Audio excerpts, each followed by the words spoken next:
ومولانا محمد صلى الله عليه وعلى آله وأصحابه أجمعين. أما بعد فقد قال الله سبحانه وتعالى في كلامه المجيد: أعوذ بالله من الشيطان الرجيم. بسم الله الرحمن الرحيم. والتين والزيتون وطور سينين وهذا البلد الأمين لقد خلقنا الإنسان في أحسن تقويم ثم رددناه أسفل سافلين إلا الذين آمنوا وعملوا الصالحات فلهم أجر غير ممنون. فما يكذبك بعد بالدين أليس الله بأحكم الحاكمين. وعن أنس بن مالك رضي الله تعالى عنه أنه سمعه يقول: كان رسول الله صلى الله عليه وسلم بالطويل البائن ولا بالقصير ولا بالأبيض الأمحق ولا بالآدم ولا بالجحد ولا القطط ولا بالسبت بعثه الله تعالى عن رأس 40 سنة فأقام بمكة 10 سنين وبالمدينة 10 سنين وتوفاه الله تعالى على رأس 60 سنة أو كما قال النبي عليه الصلاة والسلام: إن الله وملائكته يصلون على النبي يا أيها الذين آمنوا صلوا عليه وسلموا تسليما. জবান খুলে সকলে দুরূদটা উচ্চ স্বরে পড়ি: আল্লাহুম্মা সাল্লি আলা মুহাম্মাদ ওয়া আলা আলি মুহাম্মাদ কামা সাল্লাইতা আলা ইব্রাহিম ওয়া আলা আলি ইব্রাহিম ইন্নাকা হামিদুম মাজিদ। আল্লাহুম্মা বারিক আলা মুহাম্মাদ ওয়া আলা আলি মুহাম্মাদ কামা বারাকতা আলা ইব্রাহিম ওয়া আলা আলি ইব্রাহিম ইন্নাকা হামিদুম মাজিদ। بلغ العلا بكماله كشف الدجى بجماله حسنت جميع خصاله صلوا عليه وآله। আল্লাহ পাকের দরবারে আমরা সকলে কালিমাতুশ শুকর আদায় করি, পড়ি আলহামদুলিল্লাহ।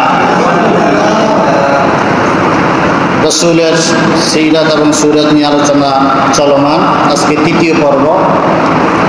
আমরা কিশোর মুহাম্মদ পর্যন্ত আলোচনা শেষ করেছি। আজকে আলোচনার বিষয় হবে যুবক মুহাম্মদ। আমরা জানি আমাদের দেশের নিয়ম অনুযায়ী 18 বছর থেকে যুবক বয়স শুরু হয়। রাসূলও যখন 20 বছর বয়সে পদার্পণ করেন, রাসূল ভরা যৌবনে পদার্পণ করেছেন। ওই বয়স থেকেই রাসূলের সামাজিক, অর্থনৈতিক, পারিবারিক এই কার্যক্রমগুলো শুরু হয়। এর আগে ছিলেন তিনি কিশোর যুবক, মানে মুহাম্মদ, কিশোর বয়সের আলোচনা আমরা করেছি। তো প্রতিটা ধাপেই রাসূলের প্রত্যেকটা জীবনেই কিছু না কিছু ঘটনা ঘটেছে, যেটা বিশ্বের জন্য একটা অবাক করা ঘটনা ছিল। আমি সূরা আত-তিন তেলাওয়াত করেছি, কারণ হচ্ছে এইখানে আল্লাহ তাআলা মানুষের গঠন সম্পর্কে একটা আলোচনা তুলে ধরেছেন। কমনভাবে আল্লাহ তাআলা এখানে বলেছেন, তিনটা জিনিসের কসম করে আল্লাহ তাআলা মানুষকে কিভাবে সৃষ্টি করেছেন, মানুষের দৈহিক আকৃতি, তার গঠন, তার সৌন্দর্য, রূপ এটা কীরকম, এটা আল্লাহ নিজেই এই সূরা আত-তিনের ভিতরে তিনটা জিনিসের কসম করে বর্ণনা করেছেন। তিনটা জিনিস কি কি? এক নম্বর হচ্ছে ওয়াত-তিন, 3 ফলের কসম, যেটা মক্কায় বা আরব দেশে বেশিরভাগ পাওয়া যায়। এই 3 ফল, এটা একটা ফলের নাম। 3 ফলের কসম। জাইতুন, জাইতুন একটা ফলের নাম। এই জাইতুন ফলের কসম, অতুর সিনিন এবং সিনাই পর্বতের কসম। এরপরে আরেকটা কসম করেছেন ওয়াহাজাল বালাদিল আমিন, আর এই পবিত্র মক্কা নগরীর কসম। যেহেতু রাসূলের জন্ম হচ্ছে পবিত্র মক্কা নগরী, যেই নগরীতে রাসূলের জন্ম, ওই রাসূলের জন্মস্থান নিয়েও আল্লাহ তাআলা কসম করে শপথ করে রাসূলকে বলছেন যে আমি যে মানব সৃষ্টি করেছি, আপনার সৃষ্টি তো আছে সৌন্দর্য, বাট সকল মানুষের সৃষ্টিটা আমি কিরকম করেছি, লাকাদ খালাকনাল ইনসানা ফি আহসানি তাকওয়িম, আমি পৃথিবীতে মানুষকে সবচেয়ে বেশি সুন্দর আকৃতি দিয়েই সৃষ্টি করেছি। অর্থাৎ পৃথিবীতে আল্লাহ তাআলা যত সৃষ্টি আছে, আল্লাহর যত মাখলুক আছে, সকল মাখলুকের মধ্যে আহসান সর্বোত্তম আকৃতি, সর্বোত্তম গঠন, সবচেয়ে বেশি সৌন্দর্য আল্লাহ তাআলা মানুষের মধ্যে রেখে দিয়েছে। তাহলে আমাদের সৃষ্টি অন্য সৃষ্টির তুলনায় আমরা কেন আশরাফুল মাখলুকাত কেন? কারণ আল্লাহ কোরআনে ঘোষণা করেছেন আমরা হচ্ছে আহসানুল খালিকিন, সৃষ্টির মধ্যে সর্বোত্তম, সবচেয়ে সৌন্দর্য, সবচেয়ে পরিপাটি, সবচেয়ে সাজানো, সবচেয়ে ব্যালেন্স শরীর গঠন হচ্ছে এই মানব জাতি। যার কারণে 18,000 মাখলুকাত বলা হয় বা অসংখ্য মাখলুকাত। সকল মাখলুকাতের মধ্যে ইনসানের 1 নম্বর শ্রেষ্ঠত্বের কারণ হচ্ছে তার গঠনতন্ত্র, তার দৈহিক গঠন, তার সৃষ্টি। এটা অন্যান্য প্রাণীর মধ্যে এরকম সমন্বয় পাওয়া যাবে না। কোনো প্রাণী দেখা আছে যে সে ঘ্রাণ শক্তি নিতে পারে কিন্তু তার জবান শক্তি নাই। অনেক প্রাণীর আছে জবান শক্তি আছে কিন্তু তার ঘ্রাণ শক্তি নাই। অনেকের শ্রবণ শক্তি আছে, দৃষ্টি শক্তি নাই। অনেকের দৃষ্টি শক্তি আছে, শ্রবণ শক্তি নাই। বলবেন এরকম প্রাণী আছে নাকি? আছে। আমরা জানি সাপ, এই সাপ তার নিঃশ্বাস নেই কিসের দ্বারা? তার নাক আছে না, সাপ নিঃশ্বাস নেই তার জিহ্বা দ্বারা। কেঁচো দেখছে না? কেঁচো চোখ আছে? চোখ নাই, তো সে চলে কিভাবে? তার স্কিন, ত্বকের মাধ্যমে সে চলে। এইরকম যদি আপনি সৃষ্টি নিয়ে গবেষণা করেন দেখবেন প্রত্যেকটা সৃষ্টির মধ্যে পূর্ণাঙ্গতা নাই, পরিপূর্ণতা নাই। একমাত্র একটা সৃষ্টি মানুষ, যার মধ্যে পরিপূর্ণতা আছে, যার মধ্যে ব্যালেন্স আছে। যেমন আমাদের নাকটা আল্লাহ যদি এখানে না দিয়ে পিছনে দিত, নিঃশ্বাস তো নেওয়াই যেত, কিন্তু কেন এখানে দিলেন? কারণ মানুষ যে খাদ্য গ্রহণ করবে, যেহেতু সে সর্বোত্তম সৃষ্টি, তার খাদ্যটা গ্রহণ করবে একটা সর্বোত্তমভাবে। যে খাদ্যের কি করবে, তার ঘ্রাণ, তার স্বাদ, তার রং, এগুলা দেখে সে খাবে, যাতে করে এই পবিত্র মানুষটা, পবিত্র সৃষ্টিটা, সর্বোত্তম সৃষ্টিটা, পৃথিবীতে অনেক বনাজি, অযথা অনেক মালামাল আছে, অযথা অনেক সম্পদ আছে, অযথা অনেক খাদ্যদ্রব্য আছে, যার ঘ্রাণ, রং, স্বাদ মানুষের জন্য উপকারী না। এইটা যাতে বুঝে সে খাইতে পারে, এই জন্য এই মুখের সামনে আপনার নাকটা লাগাই দিয়েছে, তার উপরে চোখটা দিয়েছে, যাতে আপনি দেখে শুনে বুঝে ঘ্রাণ নিয়ে তারপরে খেতে পারেন। অর্থাৎ আপনার পেটে যাবে, এই মুখ দিয়ে সবসময় হালাল জিনিস যাবে, সুগন্ধময় জিনিস যাবে, দুর্গন্ধময় হারাম জিনিস যাতে আপনার মুখে প্রবেশ না করে। যার কারণে নাকটা আল্লাহ তাআলা যথাস্থানে লাগিয়ে দিয়েছে। এই যে ব্যালেন্স একটা জীবন, ব্যালেন্স একটা বডি, এটা একমাত্র আল্লাহ তাআলা মানব জাতিকে দিয়েছেন, আর কাউকে দেন না। যার কারণে আল্লাহ বলছেন লাকাদ খালাকনাল ইনসানা ফি আহসানি তাকওয়িম, সবচেয়ে সুন্দর গঠন দিয়ে আমি মানুষকে বানিয়েছি।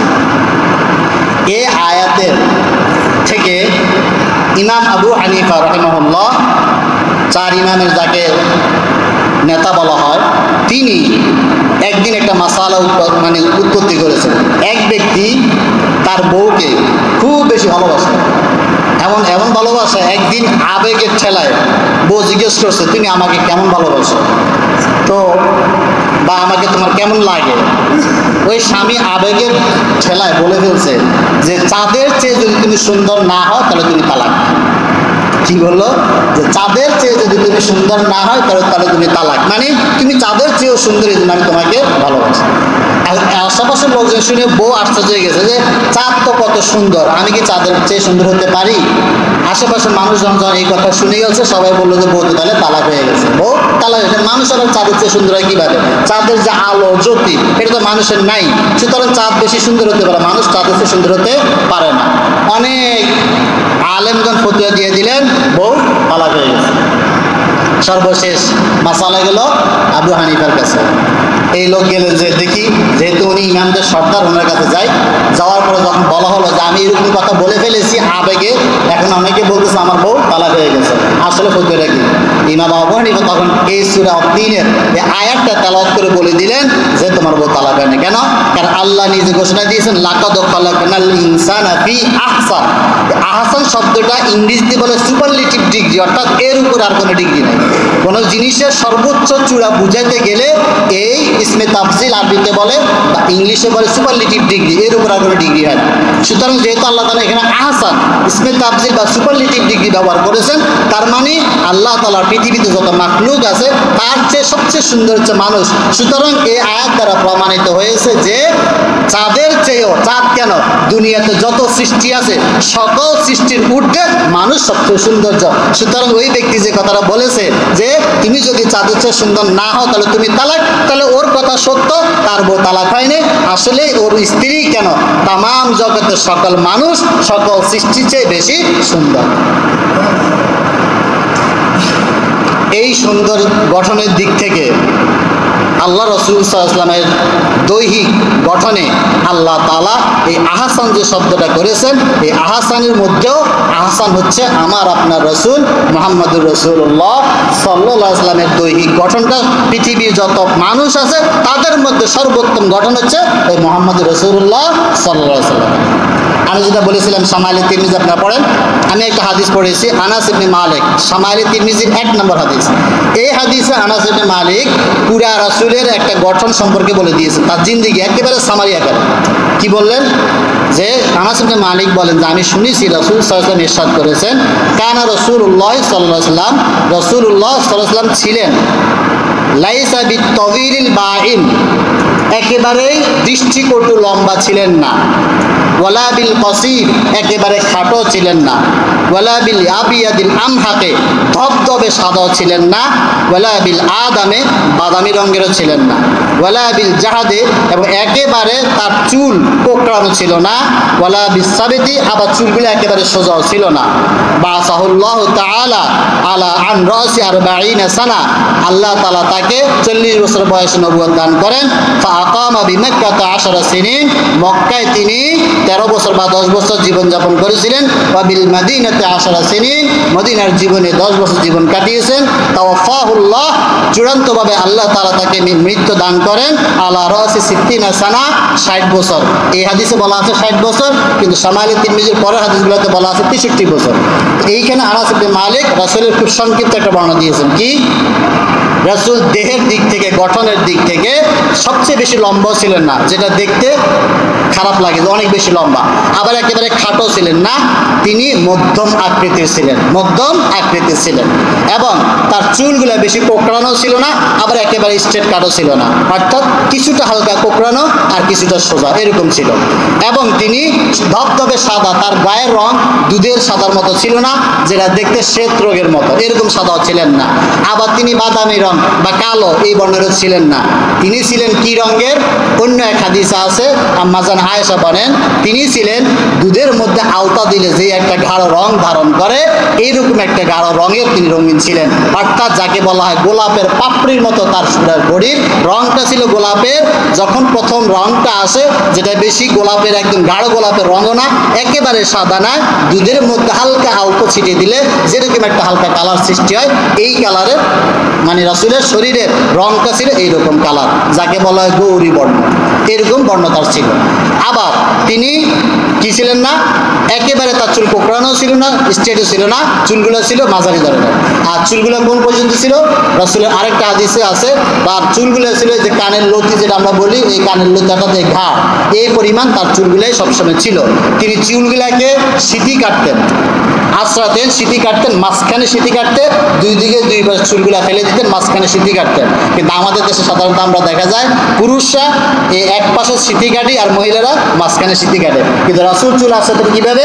মাঝখানে সিটি কাটতেন। এবং তিনি চুলের মধ্যে প্রচুর পরিমাণে তেল ব্যবহার করতেন, ভালো এই জাইতুনের তেল ব্যবহার করতেন। এই তেলের মাধ্যমে তার চুলগুলো সবসময় শুয়ে থাকতো, অর্থাৎ ভদ্র থাকতো, উস্কো খুস্কো এলো মেলো এইভাবে কখনো রাসূলের চুলকে দেখা যাইতো না। যদিও আরবের লোকরা রাসূলকে রাসূলকে পাগল বলেছিল, কিন্তু মানুষ বিধর্মীরা বেদুইনরা তারা রাসূলের চেহারা দেখে বলছে যে পাগলের চেহারা এরকম হতে পারে না, পাগলের চুল বডি পোশাক এগুলো সব উস্কু উস্কু কথা এলোমেলো থাকে। রাসূল কখনো এলোমেলো থাকতেন না সর্বসময়ের জন্য, এবং কি রাতে ঘুমাতে গেলেও তিনি তার চুলগুলোকে সুন্দর করে আশ্রয়া সুগন্ধি ব্যবহার করে তারপরে ঘুমাইতে যাইতেন। অর্থাৎ প্রতিটা সময় রাসূল ছিলেন পরিপাটি, রাসূল ছিলেন সৌন্দর্যের একটা অবয়ব, যাকে দেখে মানুষ বুঝতে পারত যে সাধারণ কোনো মানুষ নয়। এইরকম ছিল রাসূলের গঠন, রাসূলের গায়ের রং, রাসূলের চুলের কাটিং এরকম ছিল। যাই হোক, ওইটা বিষয়ে আর বেশি বর্ণনা করব না। আজকে যেটা বর্ণনা করব যে আমরা রাসূলকে কি পেয়েছি, কিশোর মুহাম্মদ পর্যন্ত পেয়েছি। আজকে শুরু হবে যুবক মুহাম্মদ। যুবক মুহাম্মদের জীবন শুরু হয় একটা যুদ্ধ দিয়ে। এই যুদ্ধটার নাম হচ্ছে ফিজারের যুদ্ধ। মক্কায় দুইটা গোত্র, কুরাইশ গোত্র এবং কায়াস আয়লান আরেকটা গোত্র, এই দুইটা গোত্রের মধ্যে তিনজন মানুষকে হত্যা করা নিয়ে এই দুইটা গোত্রের মধ্যে একটা যুদ্ধ সংগঠিত হয়। ওকাজ নামক একটা জায়গা আছে যেখানে কাফেরদের বা ওই সময় মুশরিকদের মেলা হতো, তাদের ধর্মীয় মেলা হতো, পূজা হতো বাৎসরিক। তো ওই মেলার মধ্যে এই দুই পক্ষ কুরাইশ এবং আয়লান, এই কায়াস আয়লান, এই দুইটা গোত্র যুদ্ধের মুখোমুখি হয়েছিল। ওই যুদ্ধে এই কিশোর মুহাম্মদ, যার বয়স তখন 20 বছর বয়স, মাত্র যৌবনে পদার্পণ করেছেন, তিনিও তার চাচাদের সাথে, যেহেতু তিনি কুরাইশ বংশের, তিনিও তাদের সাথে এই যুদ্ধে অংশগ্রহণ করেন। এটাই ছিল মানে মুহাম্মদ ইসলামের জীবনের প্রথম যুদ্ধের শুরু, যেটা রিসালাতের আগে, নবুয়তের আগে। অর্থাৎ সামাজিক কার্যক্রমের মধ্যে এই রাসূলের অনুপ্রবেশ, মুহাম্মদের অনুপ্রবেশ শুরু হলো। ফিজার যুদ্ধটা শুরু হয়েছিল এই যে বললাম তিনজন মানুষকে হত্যা করা নিয়ে। সর্বশেষ অনেক দীর্ঘক্ষণ যুদ্ধের সংগঠিত হওয়ার পর এরা দেখলো যে অনেক মানুষ মারা যাচ্ছে, কিন্তু সমাধানে আসতেছে না। সর্বশেষ নেতৃস্থানীয় যারা ছিল তারা উভয় পক্ষ বসে, দুই দলের নেতারা বসে একটা সন্ধি চুক্তি করলো, একটা শান্তি চুক্তি করে তারা কি করলো যে না, নিজেদের মধ্যে আর মারামারি করা যাবে না, এই যুদ্ধ বিগ্রহ বন্ধ করতে হবে। তারা যুদ্ধটা আপাতত বন্ধ করলো, একটা শান্তি চুক্তি করলো। এবং এই মুহাম্মদ সাল্লামের ওই যুদ্ধের মধ্যে তার যে পদক্ষেপ সেটা ছিল তিনি শুধুমাত্র এই ঢালের মাধ্যমে তার চাচাদেরকে তীরের আঘাত থেকে রক্ষা করছিলেন, যে তিনি শুধুমাত্র ঢাল হিসেবে চাচাদেরকে প্রতিপক্ষের পক্ষ থেকে আসা তীরগুলা ঠেকাইয়া তিনি এই চাচাদেরকে রক্ষা করেছিলেন, এই দায়িত্বটা পালন করেছিলেন। ফিজারের যুদ্ধ শেষ হওয়ার পরে যখন রাসূল দেখলেন যে এই আমার জন্মস্থানের লোকজনেরা ছোট ছোট বিষয় নিয়ে মারামারি লেগে যায়, এবং তাদের মধ্যে একটা নীতি প্রচলিত ছিল যে কি করত, তারা নিজের বংশের লোক যদি অন্যায়ও করে তারপরও তার পক্ষে রায় দিত। এটা তাদের নিয়ম ছিল, আইন ছিল। কি, যে যে গোত্রের বা যে যে বংশের যে যে এলাকার প্রতিপক্ষের সাথে লাগালাগি হলে যদি নিজের গোত্র বা নিজের বংশ যদি অন্যায়ও করে তারপর একে সাপোর্ট দিতে হবে। ওই যারা ন্যায় পথ আছে তারা ভিন্ন গোত্র, ভিন্ন জাতি, ভিন্ন এলাকার হওয়ার কারণে তার পক্ষে যাওয়া যাবে না, এই নীতি তাদের মধ্যে ছিল। যার কারণে কথায় কথায় শুধু লাগালাগি মারামারি শুরু হয়ে যেত। মুহাম্মদ সাল্লাম দেখলেন এটা তো কখনো হতে পারে না, মানব কল্যাণ এটা হতে পারে না। মানুষ বসবাস করবে ইনসাফের ভিত্তিতে, ন্যায়ের ভিত্তিতে। যে ন্যায়ের পক্ষে থাকবে সবাই তার পক্ষে যাবে, সেটা যে কোনো দল, যে কোনো গোত্র, যে কোনো বংশ হতে পারে। কারণ মানুষের জীবন ভারসাম্য রক্ষা হবে দল, মত, জাতি, ধর্ম, গোত্র, বংশ নির্বিশেষে ইনসাফ ভিত্তিক জুলুম এবং শোষণ মুক্ত যখন সমাজ ব্যবস্থা গঠিত হবে তখন সব মানুষ যার যার অধিকার বুঝে পাবে। তখন মক্কার নেতাদেরকে রাসূল ইসলাম পরামর্শ দিলেন, এইভাবে চলতে পারে না, আসেন আমরা সবাই মিলে একটা প্রতীকে আবদ্ধ হই, আজ থেকে আমরা সকলে ন্যায়ের পক্ষে থাকব, অন্যায়ের বিপক্ষে থাকবে। যারা অন্যায় করতে আসবে বাকি সবাই এই অন্যায়ের বিরুদ্ধে দাঁড়াবো। যদি আমার বাবাও, আমার চাচাও, আমার ভাইও হোক, যদি সে ন্যায়ের পক্ষে না থাকে তাহলে আমি তার বিরুদ্ধে দাঁড়াবো। এই ধরনের একটা বক্তব্য দিয়ে তিনি তার এই চাচা যারা ছিলেন, প্রতিবেশী যারা ছিলেন, নেতাদেরকে বললেন যে আমরা এইভাবে একটা প্রতীকে আবদ্ধ হতে পারি। তখন নেতারা দেখলেন আসলে বাস্তব কথা, যেইভাবে আমাদের মধ্যে মারামারি শুরু হয়েছে একসময় আমাদের বংশ নির্বংশ হয়ে যাবে, আর যুগের পর যুগ শুধু যুদ্ধ চলতে থাকবে, এটার অবসান ঘটা দরকার। তখন তারা বসে সিদ্ধান্ত নিল, ঠিক আছে আমরা তাহলে আজ থেকে এই মুহাম্মদ যে প্রস্তাবটা দিয়েছে, এই প্রস্তাবের উপরে আমরা একটা সন্ধি করব, সবাই এই প্রতিজ্ঞায় আবদ্ধ হব, এই অঙ্গীকার গ্রহণ করব, আজ থেকে কোনো দল মত বংশগর গৌরব এটার ঊর্ধ্বে গিয়ে সবাই ন্যায়ের পক্ষে থাকবো। যারা ন্যায়ভাবে থাকবে আমরা সবাই ন্যায়ের পক্ষে থাকবো, অন্যায়ভাবে যে কেউ অত্যাচার করতে আসে আমরা সবাই তার প্রতিরোধ করব। এরকম করে তারা একটা কি হইল, একটা প্রতিজ্ঞায় আবদ্ধ হলো, যাকে বলা হয় হলফ উল ফুজুল, বাংলা যেটাকে আমরা বলি হিলফুল ফুদুল। হিলফুল মানে হলফ থেকে হিলফুল মানে প্রতিজ্ঞা, আর ফুদুল মানে হলো ন্যায়, ন্যায়ের প্রতিজ্ঞা। আমরা অনেকে হিলফুল ফুজুল জানি যে রাসূল হিলফুল ফুজুল ঘটনা করেছে, আসলে ইতিহাসটা হচ্ছে এটা গঠন করার উদ্দেশ্য ছিল মক্কার মধ্যে অন্যায়কে দূরীভূত করে, জুলুমকে দূরীভূত করে, ন্যায় প্রতিষ্ঠা করা, ইনসাফ প্রতিষ্ঠা করা, মানুষকে ন্যায়ের পক্ষে দাঁড়াতে শেখানো। এটা ছিল এই যুবক মুহাম্মদের সর্বপ্রথম একটা সাংগঠনিক কাজ, যে সমাজ থেকে এখনো কিন্তু তিনি রেসালত পান নাই, নবুয়ত পান নাই, কিন্তু সমাজ সংস্কারে মুহাম্মদের যে গুরুত্বপূর্ণ তার যে অবদান, এই যিনি হিলফুল ফুজুল গঠন করে দেখিয়েছেন, পুরো আরব কান্ট্রি যেখানে একটা ভিন্ন একটা মতাদর্শের উপরে ছিল, সেইখান থেকে এই যুবক মুহাম্মদ সর্বপ্রথম একটা দায়িত্ব পালন করছেন, ন্যায়ের পক্ষে দাঁড়ানোর জন্য মানুষকে আহ্বান করে হিলফুল ফুজুল তথা ন্যায়ের পক্ষে প্রতিজ্ঞা আবদ্ধ করে আরব সমাজ থেকে এই হানাহানি মারামারি কাটাকাটি বন্ধ করে দিলেন। এটা তিনি তার 20 বছর বয়সে শুরু করলেন। তাহলে এই হিলফুল ফুজুল বা হলফুল ফুজুল এর মাধ্যমে এই যুবক মুহাম্মদ আরব কান্ট্রিতে দেখিয়ে দিলেন যে অন্যায়ের পক্ষে থাকা যাবে না, সেটা নিজের বাবা হোক, মা হোক, আত্মীয় হোক আর দলের হোক, সবসময় ন্যায়ের পক্ষে থাকতে হবে। যদি ন্যায়ের পক্ষে থাকতো তাহলে সবাই শান্তি পাবে, সবাই যার যার অধিকার রক্ষা করতে পারবে। এরপরে এই হিলফুল ফুজুল গঠনের পরে তখন দেখা গেল আরবে মোটামুটি এখন একটা স্থিতিশীল পরিবেশ তৈরি হয়েছে। এখন আর ওই যে বংশে বংশে মারামারি, গোত্রে গোত্রে মারামারি, দলাদলি এটা আর নাই, কমে গেছে। কারণ দেখা গেছে নিজের পিতার বিরুদ্ধে সন্তান দাঁড়িয়ে গেছে। যদি পিতায় অন্য কথা বলেছে, সন্তান দাঁড়িয়ে গেছে না তুমি অন্য কথা বলতে পারবে না, কারণ আমরা এই প্রতিজ্ঞা আবদ্ধ যে আজকে থেকে আমরা আর কখনোই অন্যায়ের পক্ষে যাব না, সবসময় ন্যায়ের পক্ষে থাকবো। এটা হওয়ার পরেই এরপরে রাসূলের শুরু হয়ে গেল কর্মজীবন। যেহেতু তিনি এখন 20 বছর একটা যুবক, এতদিন চাচার এখানে লালিত পালিত হয়েছেন, এর মাঝে তিনি কখনো কখনো দেখা গেছে তার এলাকার যারা ভাইরা আছে বা রাখালরা আছে, তারা যখন বকরি চড়তে যেত রাসূল তাদের সাথে যাইতেন, কাজকর্ম করতেন। তার চাচা আবু তালেবের বকরির পাল ছিল, উটের পাল ছিল, তিনি এগুলো চড়াইতে যাইতেন, কাজ করতেন। কিন্তু ব্যক্তিগত জীবনে একটা কর্মসংস্থানের ব্যবস্থা করা, এইটা তিনি শুরু করেন এই 20 বছর বয়সে খাদিজা রাদিয়াল্লাহু তাআলা আনহার ব্যবসার মাধ্যমে। খাদিজা ছিলেন, তার নাম হচ্ছে খাদিজা বিনতে খুয়াইলিদ। ইনি ছিলেন আরবের একজন সম্ভ্রান্ত পরিবারের বিধবা একজন নারী, তার অনেক বিশাল ব্যবসা ছিল। এখন তিনি বিভিন্ন মানুষকে দিয়ে তার ব্যবসা পরিচালনা করেছেন। যেহেতু তিনি নারী, মহিলা, যার কারণে তিনি নিজে ব্যবসার কাজে বিদেশ সফর করতেন না, তিনি বিভিন্ন মানুষদেরকে দিয়ে তার ব্যবসাটা পরিচালনা করতেন। ইসলামিক শরীয়ত, ইসলামিক ব্যাংকিং, ইসলামিক অর্থনীতির উৎপত্তি হয়েছে এই খাদিজা বিনতে খুয়াইলিদ আর রাসূল ইসলাম যে ব্যবসা পরিচালনা করেছেন, এইখানে যে একটা মূল নীতি তৈরি করেছেন, এই মূল নীতির মাধ্যমে ইসলামিক ব্যাংকিংয়ের গোড়াপত্তন তৈরি হয়। এইখানে একটা নীতি অবলম্বন করতেন খাদিজা, কি যে আরবের মধ্যে যারা সম্পদ নাই, দৈহিক শক্তি আছে, বুদ্ধিমত্তা আছে, অর্থাৎ সে তার জ্ঞান বুদ্ধি আছে আর পরিশ্রম করতে পারবে, কিন্তু তার সম্পদ নাই। আর খাদিজার কি আছে? সম্পদ আছে, কিন্তু তার যাওয়ার মতো ক্ষমতা নেই, যেহেতু মহিলা মানুষ। তার কারণে তিনি বিভিন্ন গরিব মানুষের সাথে চুক্তিতে আবদ্ধ হতেন যে তোমার শ্রম আমার পুঁজি, দুইটা মিলাইয়া ব্যবসা করার পরে যেই লাভটা হবে সেই লাভের একটা অংশ তুমি পাবা, একটা অংশ আমি পাবো। এই যে এটাকে বলা হয় মুদারাবা, অর্থাৎ পারস্পরিক চুক্তির ভিত্তিতে একজনের মূলধন আরেকজনের শ্রম দুইটা মিলাইয়া ব্যবসা করে লাভবান হওয়ার পরে লভ্যাংশটা একটা ভাগাভাগের উভয় যে শর্তে আবদ্ধ হবে। এখানে কোনো ফিক্সড করা নাই যে 50%, 40%, 80% নাই, বলা আছে দুইজনের সম্মতিতে যে আপনি কত পার্সেন্ট নেবেন আর আমার কত পার্সেন্ট দিবেন।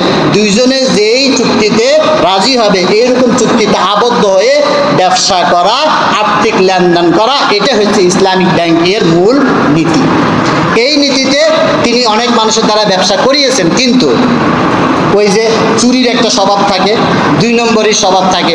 ব্যবসা যদি লাভ হয়েছে, দেখা গেছে 1 লাখ টাকা, আয়সা বলতো লাভ হয়েছে 50,000 টাকা, আর বাকি 50 টাকা নিজে নাইরা দিত। এরকম অনেকে করেছে। এরপরে এই 20 বছর পর্যন্ত আরবের মধ্যে মুহাম্মাদের বিভিন্ন প্রশংসা ছড়িয়ে গেছে যে তিনি সিদ্দিক, সবচেয়ে বেশি সত্যবাদী এ মুহাম্মদ, তিনি আলামিন, সবচেয়ে বেশি বিশ্বস্ত এই মুহাম্মদ। তার গুণাবলী সম্পর্কে জানার পরে এই খাদিজা বিনতে খুয়াইলিদ তিনি প্রস্তাব দিলেন, যেহেতু মুহাম্মদ একজন বিচক্ষণ ব্যক্তি এবং তার সততা আছে, ন্যায়পরায়ণতা আছে, আমি আমার ব্যবসাটা তার মাধ্যমে করাতে চাই। এই প্রস্তাব পাওয়ার পরে মুহাম্মদ সাল্লাল্লাহু আলাইহি ওয়াসাল্লাম চিন্তা করলেন, আমার তো একটা কর্মসংস্থান দরকার, আমার তার পুঁজিপাট্টা নাই, টাকা পয়সা নাই, তাহলে আর ব্যবসা যদি জানি চাচার সাথে সিরিয়া গিয়েছিলেন, সুতরাং ব্যবসা করতে পারি। মুহাম্মদ ইসলাম তার চাচার সাথে, চাচার মাধ্যমে এই খাদিজা বিনতে খুয়াইলিদের সাথে চুক্তিতে আবদ্ধ হলেন যে খাদিজার সম্পদ, মুহাম্মাদের শ্রম, এই দুইটা দিয়ে তিনি ব্যবসা করে যা দিবেন। তো খাদিজা বললেন, ঠিক আছে, অন্যান্যদের সাথে যে চুক্তি হতো, তোমার সাথে আমার চুক্তির একটু ভিন্ন হবে। কি, যে অন্যদেরকে আমি যে পার্সেন্টেজটা দিতাম তার চেয়ে বেশি তোমাকে দিব, কারণ তোমার সততা, বিশ্বস্ততার ব্যাপারে আমি জেনেছি। যদি তুমি সততার সাথে ব্যবসা করতে পারো, তাহলে আমি অন্যদেরকে যদি 50% দিয়ে থাকি, তোমাকে আমি 70% দেবো। এরকম একটা চুক্তিতে আবদ্ধ হলেন। হওয়ার পরে এই মুহাম্মদ ইসলাম তার জীবনের কর্মসংস্থান শুরু করলেন। খাদিজার মালামাল নিয়ে চলে গেলেন সিরিয়ায়। সাথে খাদিজার একজন গৃহকর্মী ছিল মায়সারা, এই মায়সারাকে সাথে দিয়ে দিলেন। 1 নম্বর হচ্ছে মুহাম্মদকে সাহায্য করা, 2 নম্বর হচ্ছে যাচাই বাছাই করা মুহাম্মদ সম্পর্কে যে কথাগুলো শুনেছি যে সে সিদ্দিক, সে আলামিন, আসলে কি বাস্তব কিনা প্রমাণ করার জন্য মায়সারাকে সাথে দিলেন। উনি সিরিয়ায় চলে গেলেন। সিরিয়ায় গিয়ে ব্যবসা করে প্রায় 1 মাস ব্যবসা করা ফেরত আসলেন। আসার পরে আল্লাহ তাআলা তো রহমত যে কীভাবে দিলেন এটা বলা অপেক্ষা রাখে না, অনেক পরিমাণ লাভ হলো।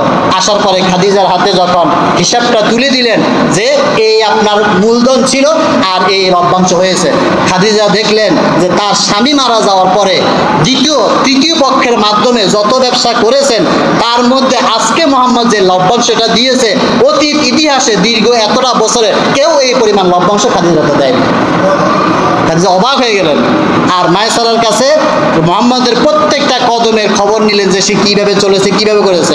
ওই সময়ে মায়সারা ওই ঘটনা তুলে ধরেছেন, ওই যে বাহিরা পার্টি যেটা বলেছিল যে মুহাম্মদ যেদিকে হাঁটে তার মাথার উপরে মেঘমালা ছায়া দিতে থাকে। মায়সারা বলল, আমি জীবনে এই ঘটনা দেখি নাই যে মুহাম্মদ যেদিকে হাঁটে তার মাথার উপরে কি থাকে, মেঘের ছায়া থাকে, এই ঘটনা আমি কোথাও দেখি নাই। তাতে বিবি হালিমা বুঝলেন যে আসলেই মুহাম্মদ সাধারণ কোনো ব্যক্তি নয়।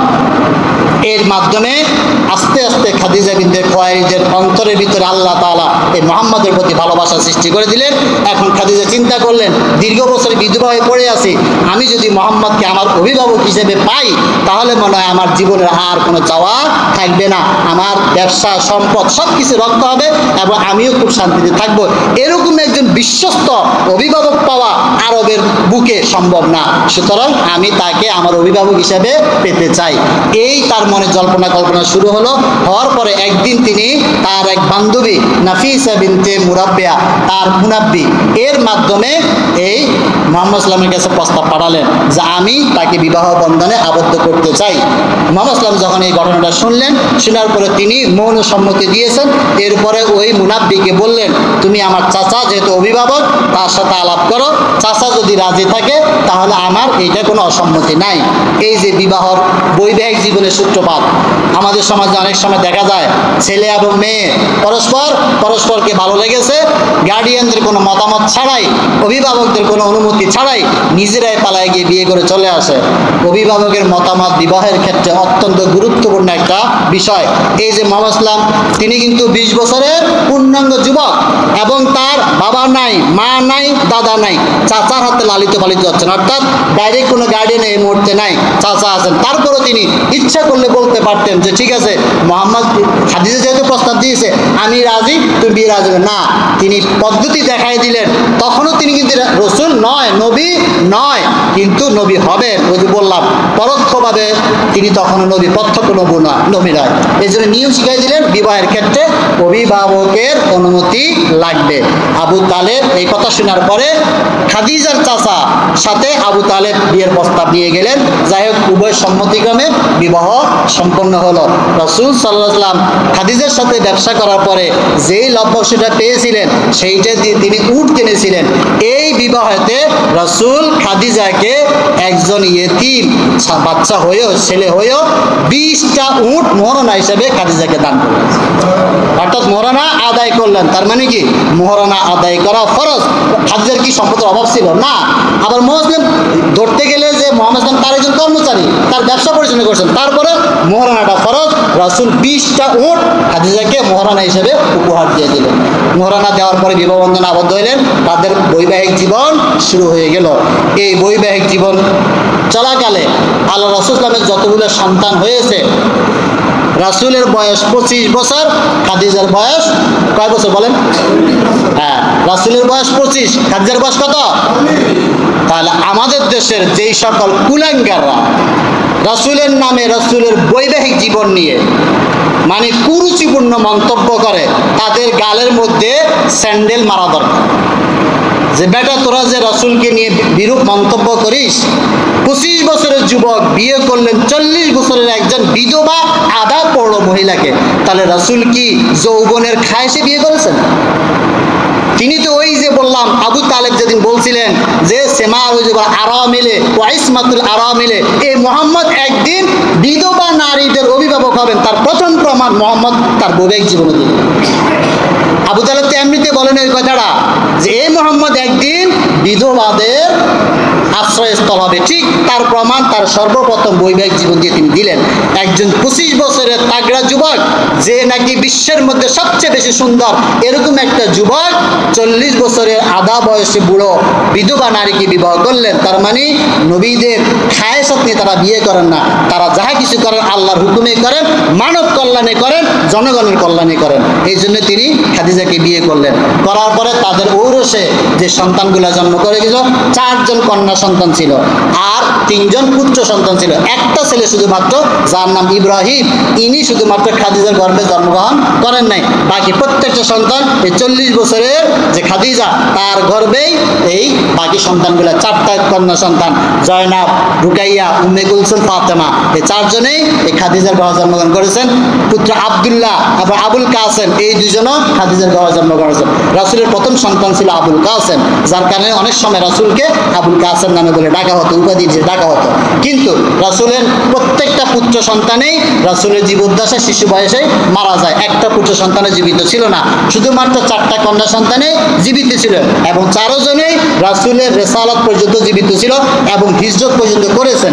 হিজরতের পরে মুহাম্মদ সাল্লামের ইন্তেকালের পূর্বে তার 3 কন্যা সন্তান রাসূলের জীবদ্দশায় মারা যায়, অর্থাৎ জয়নাব, রুকাইয়া, উম্মে কুলসুম, 3 জনেই রাসূলের জীবদ্দশায় ইন্তেকাল করেন। শুধুমাত্র ফাতেমা জীবিত ছিলেন, যিনি রাসূলের ইন্তেকালের 6 মাসের মধ্যে ফাতেমা বিদায় নেন। এ হচ্ছে রাসূলের পারিবারিক জীবন সংক্ষিপ্ত আকারে। তার যে পুত্র সন্তানরা ছিল তারা রাসূল ছোটকালে মারা যায়, শুধুমাত্র কন্যা সন্তানরা জীবিত ছিল এবং ইব্রাহিম ব্যতীত বাকি সবগুলা সন্তান এই খাদিজার ঘরে জন্মগ্রহণ করে। এই পর্যন্ত ছিল রাসূলের বৈবাহিক পারিবারিক জীবনের সূত্রপাত। এইখানে শেষ করেই ইনশাআল্লাহ আগামী জুমায় আমরা চলে যাব রিসালাতের জীবনে, কারণ আমি খুব সংক্ষেপে টেনে যাচ্ছি। যদি বিশদ আকারে বর্ণনা করি মাসের পর মাস যাবে, শেষ হবে না। তারপরে সংক্ষিপ্ত আকারে আপনাদেরকে বলে দেওয়ার চেষ্টা